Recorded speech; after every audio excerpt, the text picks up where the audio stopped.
Hello मेरे प्यारे बच्चों, गुड मॉर्निंग। जैसा कि आज हम लोग बायोलॉजी का सबसे बड़ा चैप्टर सेल कोशिका को देखेंगे। किसको देखेंगे? कोशिका को। हिंदी में कोशिका, इंग्लिश में सेल। तो साइटो क्या है? साइटो इसका बायोलॉजिकल नेम है। साइटो जो है वो आपका बायोलॉजिकल नेम है। क्लियर हुआ? स्टडी ऑफ सेल यानी कि इस कोशिका के अध्ययन को क्या कहेंगे? साइटोलॉजी कहेंगे। डिस्कवरी किसने की थी? रॉबर्ट हुक ने की थी। कब की थी? 1665 में की थी। और सबसे पहले इन्होंने माइक्रोस्कोप से तुम्हारा किस में देखा था? कॉर्क की कोशिका में देखा था। किस में देखा था? कॉर्क की कोशिका में देखा था। सेल थ्योरी किसने दी थी? स्लाइडन एंड स्वान ने दी थी। किसने दी थी? स्लाइडन एंड स्वान ने दी थी। पावर हाउस किसको कहा गया है? माइटोकॉन्ड्रिया को कहा गया। कोशिका का जो पावर हाउस है वो आपकी माइटोकॉन्ड्रिया को कहा गया। सबसे स्मॉलेस्ट सेल की बात करें तो वो माइक्रोप्लाज्मा है। क्या है? माइक्रोप्लाज्मा है। और वहीं अगर लॉन्गेस्ट की बात करें, लार्ज की बात करें तो वो ऑस्ट्रिच का एग है। ठीक है, यानी कि शुतुरमुर्ग का अंडा। किसका अंडा? शुतुरमुर्ग के अंडे में देखा गया था सबसे बड़ी सेल को। सबसे छोटी सेल जो थी वो आपकी प्लाज्मा में देखने को मिली थी। ठीक है, फिर वहीं अगर हम बात करें स्मॉलेस्ट जो सेल है वो ह्यूमन में अगर हम बात करें कौन सी है तो वो स्पर्म है। और अगर ह्यूमन में वहीं हम लार्जेस्ट की बात करें तो वो ओवम है। स्मॉलेस्ट लार्जेस्ट हो गया है। और लॉन्गेस्ट की बात करें तो वो आपकी नर्व्स है। कौन सी सेल है? नर्व सेल है। अच्छा, ये तो आपकी मृत कोशिका में देखा गया था। ठीक है, मृत कोशिका थी। अगर हम लिविंग सेल की बात करें तो वो तुम्हारी सबसे पहले किसने देखा था? एंटोनी वॉन ल्यूवेनहॉक ने देखा था।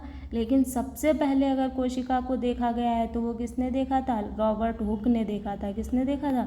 रॉबर्ट हुक ने देखा था। इसीलिए इनको जनक, खोजकर्ता सब इन्हीं को कहा गया है। ये ध्यान रखना, दोनों में ऑप्शन में आएगा तो रॉबर्ट हुक ही लगाना है। लेकिन अगर लिविंग की बात करेगा तो आपको किसको देखना है? एंटोनी वॉन ल्यूवेनहॉक को देखना है, जो कि आपके एग्ज़ाम पॉइंट ऑफ व्यू से ये बहुत इंपॉर्टेंट पॉइंट है। क्लियर हुआ इतना? आइए अब देख लेते हैं कोशिका कहाँ पाई जा रही है। बहुत से बच्चों को लगता है कोशिका हमारे शरीर में कहीं एक बॉडी में पड़ी हुई है।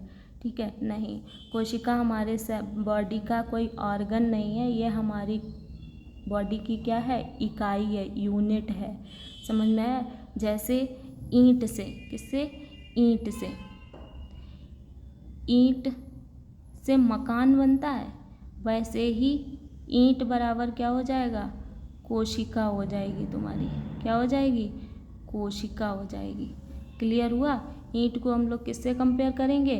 कोशिका से कंपेयर करेंगे। जैसे कि अगर हम लोगों को मकान बनाने के लिए, यानी कि एक मकान बनाने के लिए ईंट की ज़रूरत पड़ती है, वैसे ही कोशिका की ज़रूरत पड़ती है शरीर बनाने के लिए। यानी कि एक कोशिका से दूसरी कोशिका, दूसरी से तीसरी, तीसरी से चौथी, सारी कोशिकाएं मिलके क्या करती हैं?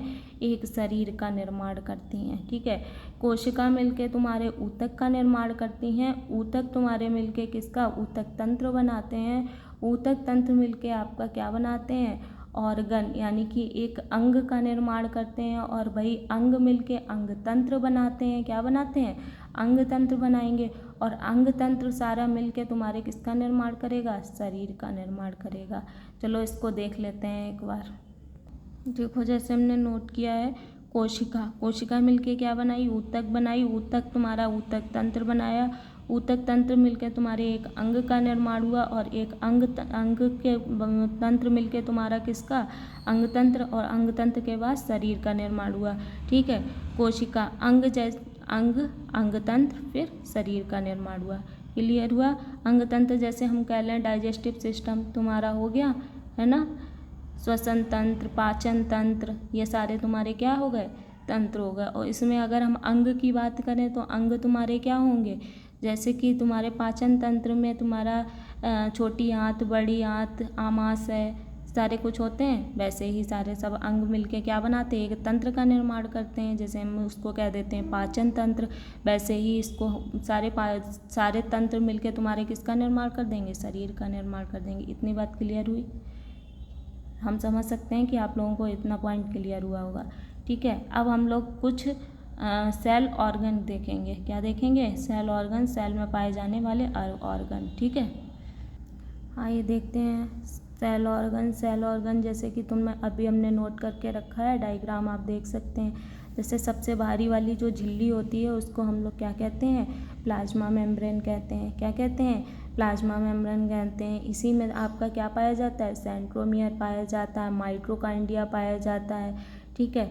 ये क्या कहते हैं, स्मूथ एंडोप्लाज्मिक रेटिकुलम पाया जाता है, ठीक है, जिसको अंतःप्रद्रव्य जालिकाएं कहते हैं। एक स्मूथ होती हैं और दूसरी आपकी कौन सी होती हैं, रफ होती हैं। ये वाली जो है वो आपकी कैसी हैं, रफ हैं, और ये वाली जो है वो आपकी कैसी हैं, स्मूथ हैं।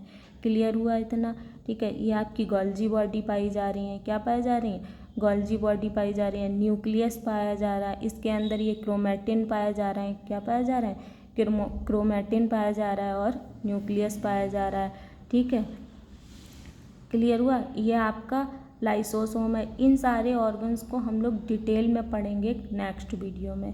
नेक्स्ट वीडियो में एक एक ऑर्गन के बारे में देखेंगे, ये बॉडी में क्या क्या कार्य करते हैं, उनको कल हम लोग डिटेल में पढ़ेंगे।